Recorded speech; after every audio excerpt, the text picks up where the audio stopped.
Which route is better? The honest answer is it depends entirely on the objective.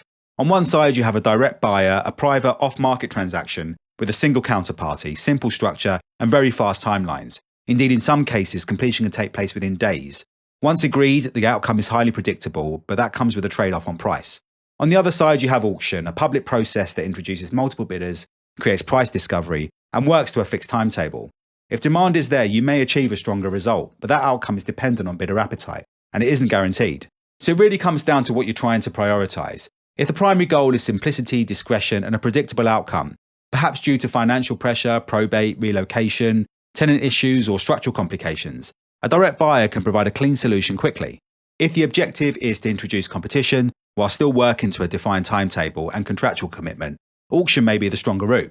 And then there's a third option that often sits between the two. At Property Solvers, we also operate an investor introduction service. For sellers who want discretion, perhaps landlords exiting quietly, probate cases, or other sensitive situations not suited to the open market, we can introduce vetted investors privately. This combines elements of both approaches, structured, time-bound, and targeted, but without the full public exposure of auction, and often achieving a stronger price than a direct cash offer, as these buyers don't carry the same operational overheads. So the key takeaway is this. In many cases, it doesn't actually come down to choosing between these routes at all. A large proportion of sellers we speak to simply need to make a few adjustments, often around pricing, positioning, or presentation.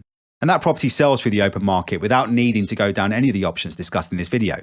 That's probably the most overlooked point. Before considering auctions or sell house fast companies, it's worth asking whether the current strategy is aligned with how the market is behaving today.